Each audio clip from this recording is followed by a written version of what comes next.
समय को प्रभु को निमंते काटुचंत से प्रभु को महानाम विशेष भाव में धन्यवाद दिए। ए सुंदर सुजोग पुनर्बार अनेक दिन पर मत मिलता हेतु मु धन्यवाद अर्पण करुच्ची। विगत दिन गुड़िक प्राय एक मास हम मु कटक रे अच्छी मु सुजोग पाई उपभोग करि पारि नहीं कारण जो स्थान रे अच्छे से स्थान रे कार्य चलुवा हेतु मानकर जो नेटवर्क इश्यूज रही आज मु प्रभुतर योजना अनुसार मोर भौणी घरे गत काली आसी पहुंचली आ सुजोग मु हाथ छड़ा करने चाहिए नहीं कारण प्रभु आमान को तांकर वाक्य दे प्रस्तुत करने चाहती ताहा मु अनुभव कली एवं ए समयटी नेबापाई मध्य प्रभु मते अनुग्रह देले से प्रभुଙ୍କର महानाम को धन्यवाद देउछि। तेबे आसंतु विलंब न करी अल्प समय आजिर प्रस्तुत वाक्य मध्य को जिबा। आपण माने पाइबे हितोपदेश तार 4 पर्व 20 पदरु 24 पद पर्यंत माने पाठ करिबा एवं प्रभु आमान को जहाँ बुझेगा चाहूँ आज दिन ताने ग्रहण करवा। एपरी लेखा जाए स्थान रे हे मुहर पुत्र मो कथारे मनोजोग कर मो वाक्य रे कर्ण डेर ताहा सबु तुम चक्षुरु न जाऊ ताहा सबु तुम हृदय मध्य रे जत्न करी रख जेहेतु ताहा जो माने पांती सेमानंक प्रति ताहा जीवन और सर्वांगर स्वास्थ्य अटे। तुम हृदय को अति जत्न रे रख जेहेतु तहिरु जीवन रो प्रवाह जन्म अपना ठारू कुटिल मुख दूर कर अवक्र ओष्टादर बहु दूर रे रख। आसंतु पदे प्रार्थना करिबा। प्रिय प्रभु ई प्रातः काल रे तुमर उपस्थिति रे बसिबा पाई निज निजर हृदय को परीक्षा करिबा पाई तुमे आमान को सुजोग देथिबा हेतु तुमर महानाम को धन्यवाद प्रशंसा करूछु। ए वाक्य तुम्हर तुमे जेते जन स्थान रे उपस्थित होइचंती प्रत्येक तुमर संतान संतति अटंतु तेणु तुमर वाक्य दे प्रत्येक को तुमर संतान संतति मान को तुम्हें परितृप्त करिबो बोली विश्वास रे धन्यवाद देउछि। तुम्हें उपस्थित रहो तुम्हें उपस्थित अच्छ से तुमर उपस्थिति निमंते तुमर धन्यवाद प्रशंसा करबा संगे संगे मो निज को पुणी उपस्थित प्रत्येक जेते जन वाक्य को सुनिबे प्रत्येक को निज निजर हृदय को मुक्त करबा पई तुम्हें साहाय्य कर एवं आम प्रत्येक को तुम्हें कथा कह मते मध्य तुम्हें अनुग्रह दे तुमर वाक्य को हृदय रे साइति रखिया पई तुम्हें साहाय्य कर बोली प्रार्थना निवेदन करू। इस समय को तुम हस्त रे समर्पण करू। प्राणकर्ता प्रिय प्रभु यीशु ख्रीष्ट का नाम रे क्षुद्र निवेदन की उत्सर्ग करी मागिलु आमेन। मो कथा प्रत्येक को सुबुची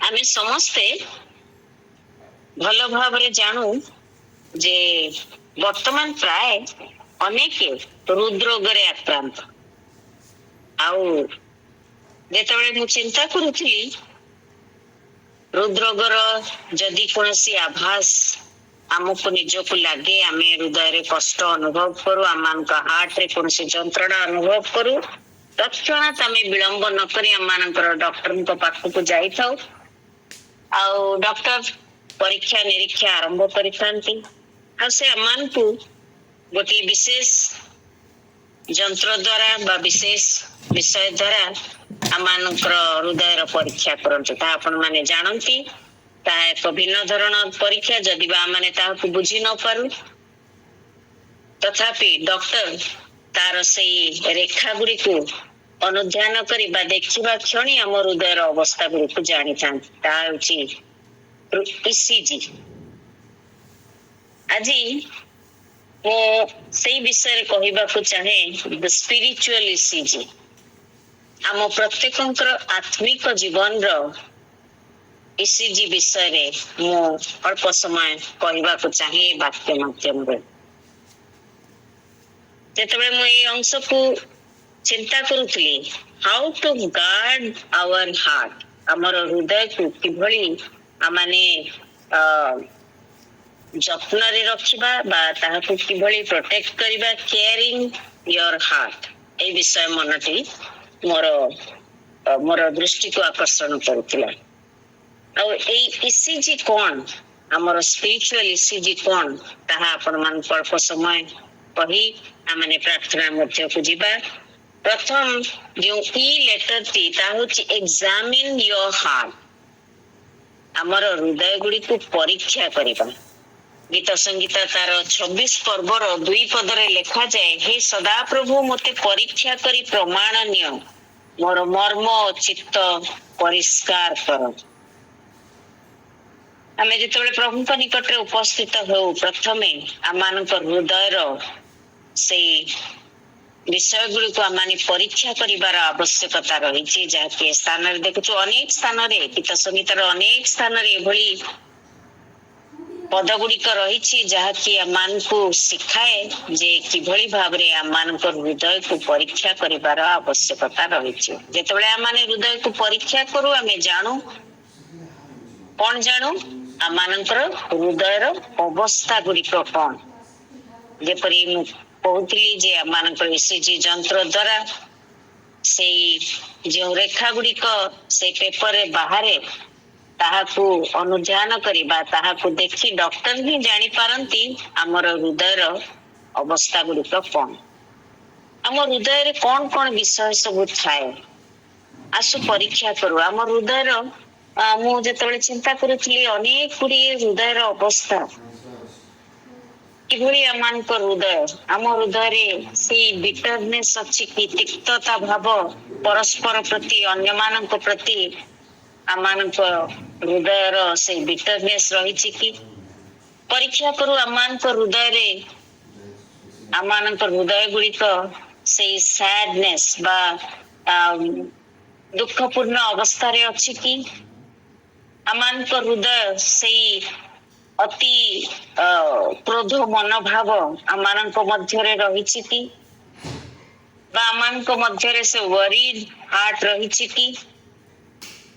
ଆମମାନଙ୍କ ହୃଦୟର ଅବସ୍ଥା କଣ, ଲୋନଲି ଅବସ୍ଥାରେ ଅଛି କି, ଆମେ ଅନୁଭବ କରୁଛୁ କି ମୁଁ ଅତ୍ୟନ୍ତ ଏକାକୀ ବୋଲି ମୁଁ ମନେ କରୁଛି କି, ଆମମାନଙ୍କ ହୃଦୟ ସେଭଳି ଅବସ୍ଥାରେ ଅଛି କି।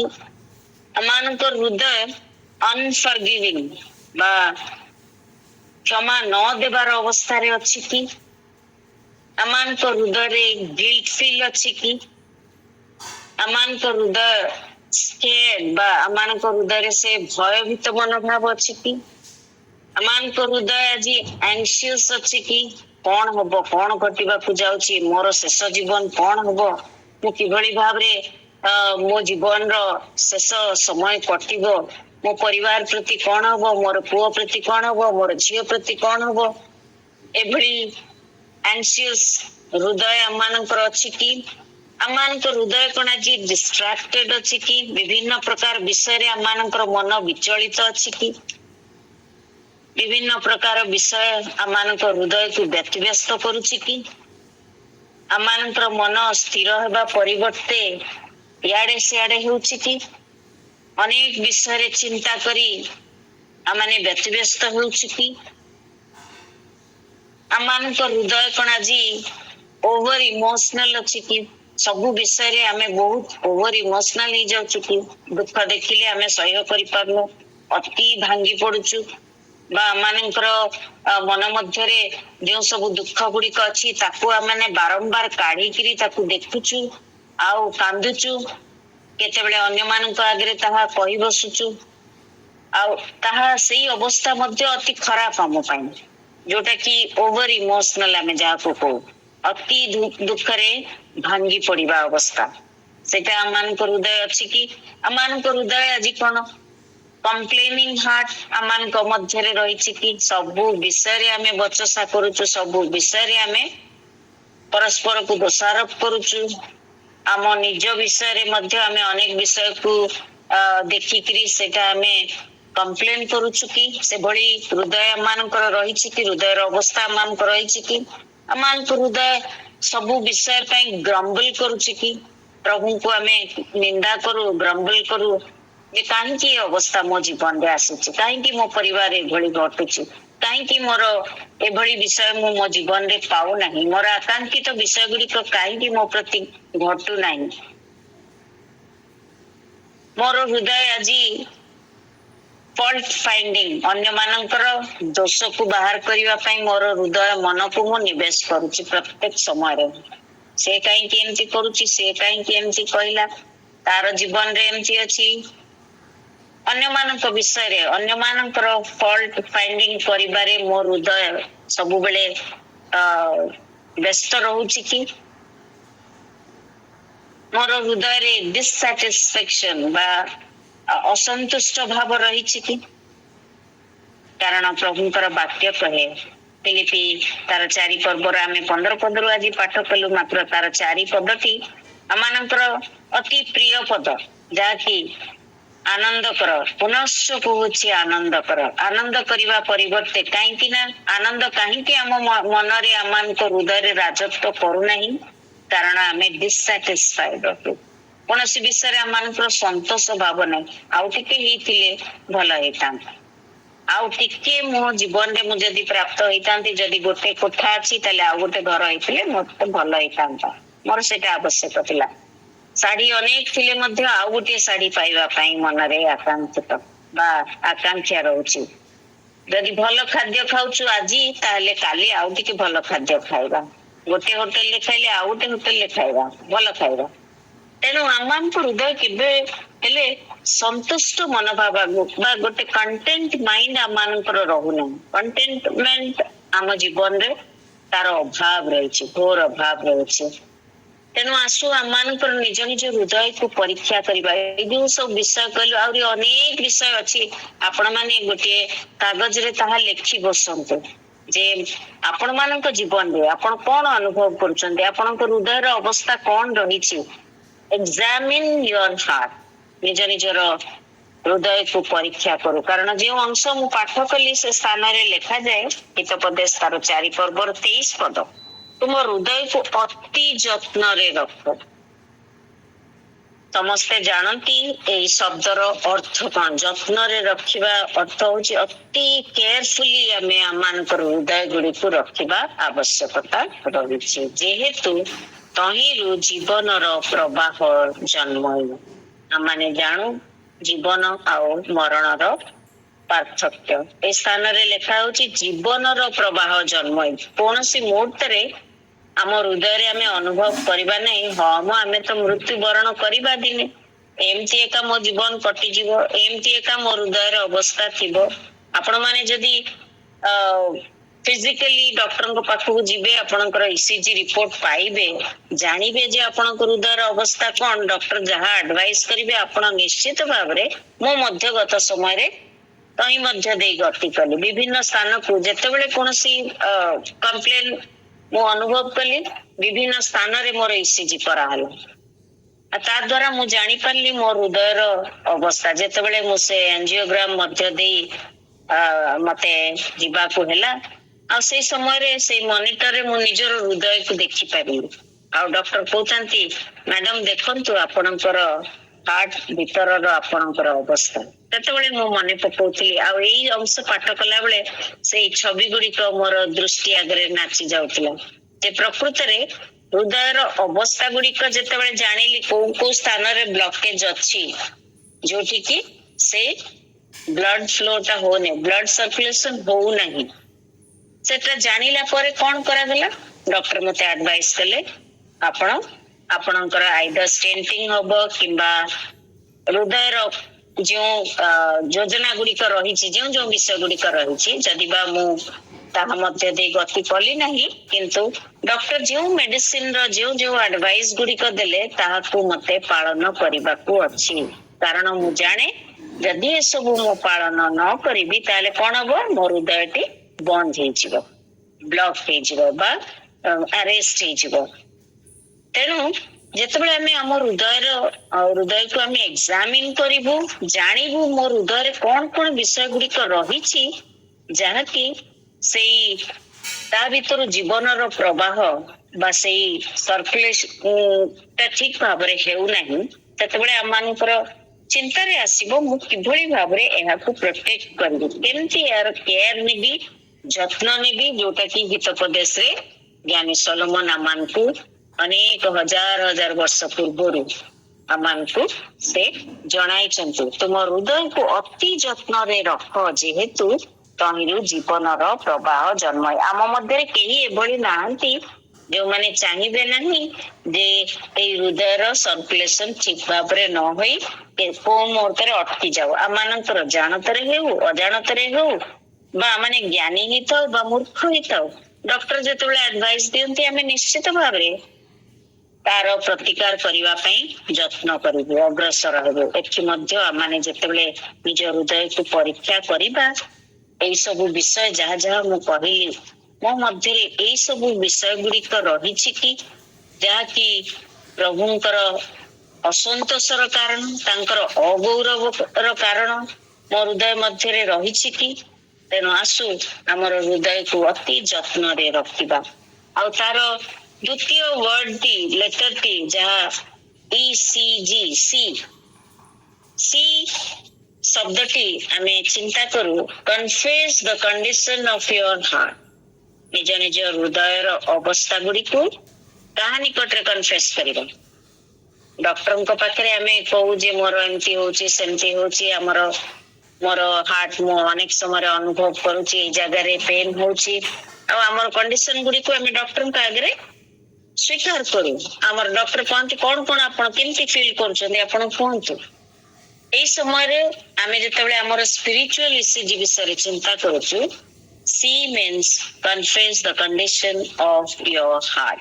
ଆଉ କୌଣସି ବ୍ୟକ୍ତିଙ୍କ ପାଖରେ ଯଦି ଆମେ ଏହାକୁ କହୁ ସେମାନେ ୟାର ପ୍ରତିକାର କରିପାରିବେ ନାହିଁ, କିନ୍ତୁ ଜଣେ ଅଛନ୍ତି ବିଶ୍ୱସ୍ତ ଏବଂ ଜଣେ ହଉଛନ୍ତି ସିଦ୍ଧ ବ୍ୟକ୍ତି, ଜଣେ ହଉଛନ୍ତି ପବିତ୍ର ବ୍ୟକ୍ତି ଯିଏକି ଆମମାନଙ୍କର ସମସ୍ତ ପାପରୁ ଆମମାନଙ୍କୁ ମୁକ୍ତ କରିପାରନ୍ତି। ସେଇ ପ୍ରଭୁ ଯୀଶୁ ଖ୍ରୀଷ୍ଟଙ୍କ ନିକଟରେ ଆମମାନଙ୍କର ଏଇ ହୃଦୟର ଅବସ୍ଥା ଯାହା ଯାହା ଆମେ ଅନୁଭବ କରୁ, ନିଜ ନିଜକୁ ପରୀକ୍ଷା କରିବା ସମୟରେ ଯୋଉ ଯୋଉ ବିଷୟ ଆମ ଜୀବନର ଦୁର୍ବଳତା ଗୁଡିକ, ହୃଦୟର ଦୁର୍ବଳତା ଗୁଡିକ ଆମେ ପାଉ, ତାହା ତାଙ୍କ ନିକଟରେ ସ୍ୱୀକାର କରିବା। ଆଉ ଆମେ ଯଦି ପାଠ କରିବା ଏବ୍ରି ତାର 4 ପର୍ବର 12 ଏବଂ 13 ପଦରେ ଲେଖାଯାଏ, କାରଣ ଈଶ୍ୱରଙ୍କର ବାକ୍ୟ ଜୀବନ୍ତ ଓ କାର୍ଯ୍ୟ ସାଧକ, ପୁଣି ଦ୍ୱିଧାର ଖଡ୍ଗ ଠାରୁ ତୀକ୍ଷ୍ଣତର, ଆଉ ପ୍ରାଣ ଆତ୍ମା ଗ୍ରନ୍ଥି ଓ ମଜ୍ଜାର ବିଚ୍ଛେଦ ପର୍ଯ୍ୟନ୍ତ ପରିଭେଦକ ଏବଂ ହୃଦୟର ଚିନ୍ତା ଓ ଭାବର ସୂକ୍ଷ୍ମ ବିଚାରକ ଅଟେ। ଈଶ୍ୱରଙ୍କ ସମ୍ମୁଖରେ କୌଣସି ପ୍ରାଣୀ ଅପ୍ରକାଶିତ ନୁହେଁ, ମାତ୍ର ଯାହାଙ୍କ ଛାମୁରେ ଆମ୍ଭମାନଙ୍କୁ ନିକାଶ ଦେବାକୁ ହେବ ତାହାଙ୍କ ଦୃଷ୍ଟିରେ ସମସ୍ତ ବିଷୟ ଉଲଙ୍ଗ ଓ ଅନାବୃତ ଅଟେ। ଆମେ ଯେତେବେଳେ ତାଙ୍କର ଉପସ୍ଥିତିରେ ରହୁ, ଉପସ୍ଥିତି ମଧ୍ୟକୁ ଆସୁ, ସେତେବେଳେ ଆମେ ଆମର ଦୁର୍ବଳ ବିଷୟ ଗୁଡିକୁ ତାଙ୍କ ନିକଟରେ ସ୍ୱୀକାର କରିବା, କାରଣ ସିଏ ହଉଛନ୍ତି ଆମମାନଙ୍କର ନିକାଶ ନେବାର ଈଶ୍ୱର ଅଟନ୍ତି। ଆଉ ତାଙ୍କ ନିକଟରେ ଆମେ ସମସ୍ତ ଆମମାନଙ୍କର ହୃଦୟର ଅବସ୍ଥାକୁ ଆମେ କନଫେସ୍ କରିବା ଯେ ମୋର ଏଇ ଦୁର୍ବଳତା ପ୍ରଭୁ ତୁମେ ମୋ ହୃଦୟକୁ ଦେଖୁଛ, କାରଣ ଏ ସ୍ଥାନରେ ଦେଖୁଥିଲି କୌଣସି ପ୍ରାଣୀ ଅପ୍ରକାଶିତ ନୁହେଁ ତାଙ୍କ ସମ୍ମୁଖରେ। ତାଙ୍କ ଉପସ୍ଥିତିରେ ଯେତେବେଳେ ପହଞ୍ଚୁ ସେତେବେଳେ ସେ ସବୁ ବିଷୟ ଆମ ଭିତରର ଅବସ୍ଥା ଗୁଡିକ ସେ ଜାଣନ୍ତୁ। ଆମେ ଯେକୌଣସି ସ୍ଥାନରେ ଥିଲେ ମଧ୍ୟ ସେ ଆମମାନଙ୍କର ଭିତରର ଅବସ୍ଥା, ହୃଦୟର ସମସ୍ତ ଅବସ୍ଥା ସେ ଜାଣନ୍ତୁ। ତେଣୁ ତାଙ୍କ ନିକଟରେ ଆମେ ସ୍ୱୀକାର କରୁ, ପ୍ରଭୁ ମୋର ଦୁର୍ବଳ, ମୋର ନିଜର ଦକ୍ଷତାରେ ବା ମୋ ନିଜର ଶକ୍ତି ସାହାଯ୍ୟରେ ମୁଁ କୌଣସି ପ୍ରକାରର ପ୍ରତିକାର କରିପାରିବି ନାହିଁ। ଯେଉଁ ଯେଉଁ ବିଷୟ ମୋ ହୃଦୟକୁ ଆଜି ପରିପୂର୍ଣ୍ଣ କରି ରଖିଛି, ଯୋଉ ଇଭିଲ୍ ବିଷୟ ଗୁଡିକ ମୋ ହୃଦୟକୁ ପରିପୂର୍ଣ୍ଣ କରି ରହିଛି, ଯାହାକି ତୁମର ଅସନ୍ତୋଷର ବିଷୟ। ଯେତେବେଳେ ମୁଁ ଏଇ ବିଷୟ ଗୁଡିକୁ ଆବିଷ୍କାର କରୁଛି ତୁମର ଉପସ୍ଥିତିରେ, ସେତେବେଳେ ତୁମ ନିକଟରେ ସେ ସବୁକୁ ମୁଁ ସ୍ୱୀକାର କରୁଛି। ପ୍ରଭୁ ତୁମେ ମତେ କ୍ଷମା କର। ଆଉ ଯାହାଙ୍କ ଛାମୁରେ ଆମମାନଙ୍କୁ ନିକାଶ ଦେବାକୁ ହେବ ତାହାଙ୍କ ଦୃଷ୍ଟିରେ ସମସ୍ତ ବିଷୟ ଉଲଙ୍ଗ ଅନାବୃତ ଅଟେ। ସେ ଜାଣନ୍ତି ସବୁ ବିଷୟ। ଆମେ ତାଙ୍କ ନିକଟରେ ସ୍ୱୀକାର କରିବା ପୂର୍ବରୁ ସେ ସମସ୍ତ ବିଷୟ ଜାଣନ୍ତି, ମାତ୍ର ସେ ଅପେକ୍ଷା କରନ୍ତି ଆମେ ଆମ ନିଜର ମୁଖ ଦ୍ୱାରା ତାହାକୁ ସ୍ୱୀକାର କରୁ। କନଫେସ୍, ଆମେ ଯେତେବେଳେ ସ୍ୱୀକାର କରୁ, ଲେଖାଯାଏ ରୋମୀ ତାର 10 ପର୍ବ ଯଦି ଆପଣମାନେ ପଢିବେ ସେ ସ୍ଥାନରେ ପାଇବେ, ହୃଦୟରେ ବିଶ୍ୱାସ ଆଉ ମୁଖରେ ସ୍ୱୀକାର ଦ୍ୱାରା ମାନେ ପରିତ୍ରାଣ କରେ। ଆସୁ ଆମେ ନିଜ ନିଜର ସମସ୍ତ ହୃଦୟର ଅବସ୍ଥା ଗୁଡିକୁ ଯାହା କିଛି ଆମେ ଅନୁଭବ କଲୁ ଏଇ ସମୟରେ, ମୋର ଏଇ ବିଷୟ ରହିକି ମୋ ହୃଦୟକୁ ବ୍ଲକ କରିଛି, ଯୋଉଟା କି ସେଇ ଜୀବନର ପ୍ରବାହ ମୋ ହୃଦୟରୁ ହେଉନାହିଁ। ତେଣୁ ତାଙ୍କ ନିକଟରେ ସ୍ୱୀକାର କରି ପାପ କ୍ଷମା ତାଙ୍କ ନିକଟରେ ମାଗିବା। ଲାଷ୍ଟ ଲେଟରଟି ହଉଛି ଜି, ଗ୍ରୋ ଅ ହାର୍ଟ which pleases God। କାହିଁକି ଆମେ କନଫେସ୍ କରିବା? କାହିଁକି ନା we have to grow। କାରଣ ଗୋଟେ ଜୀବିତ ପ୍ରାଣୀର ଲକ୍ଷଣ ହଉଛି ଗ୍ରୋଥ। ଆମ ହୃଦୟରେ ଯଦି ଜୀବନର ପ୍ରବାହ ଜନ୍ମୁଛି ତାହେଲେ we have to grow। ଆମକୁ ବଢିବାକୁ ପଡିବ। ଆଉ ସେଇ ବଢିବାଟା ଆମ ନିଜର ଶକ୍ତିରେ କେବେ ହେଲେ ହେଇପାରିବନି, ତାଙ୍କର ଆଶୀର୍ବାଦ ତାଙ୍କର ଅନୁଗ୍ରହ ବିନା। ତେଣୁ ରୋମୀ ତାର 5 ପର୍ବର 5 ପଦରେ କଣ ଲେଖାଯାଏ?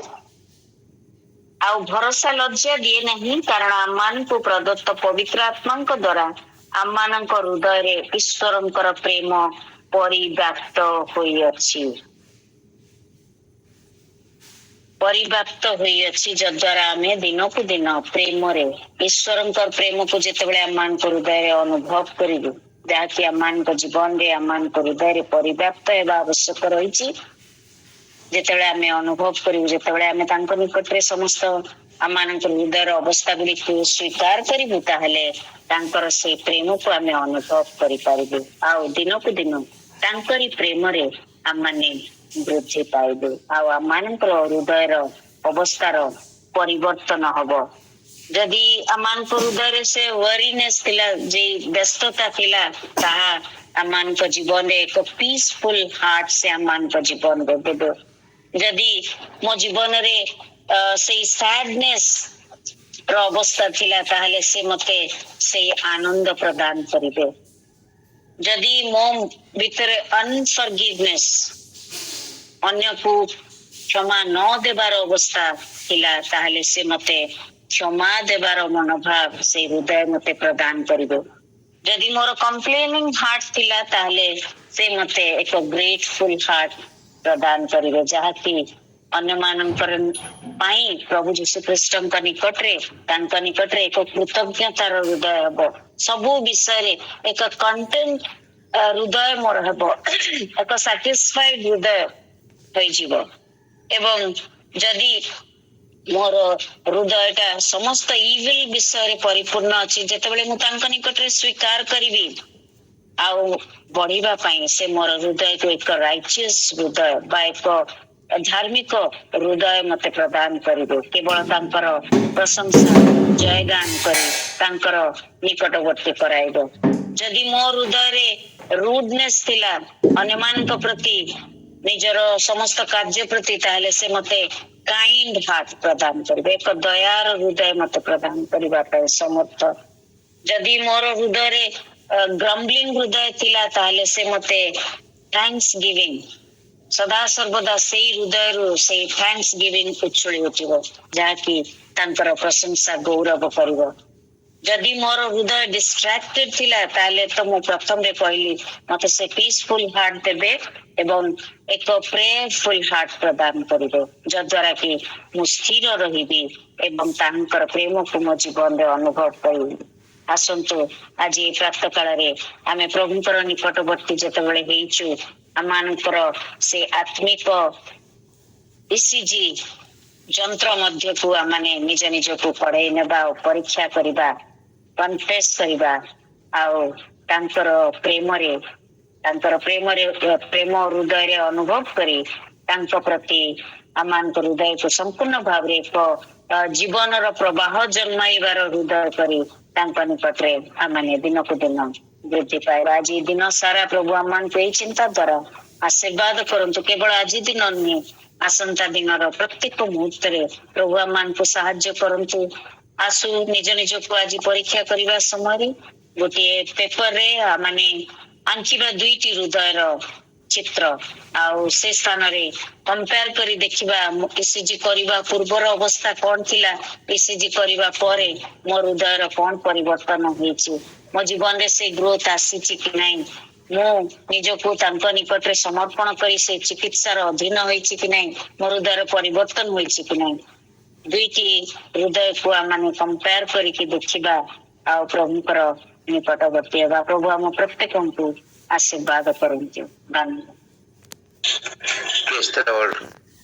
ପ୍ରଭୁ ଆଜି ଆମ ପ୍ରତ୍ୟେକଙ୍କୁ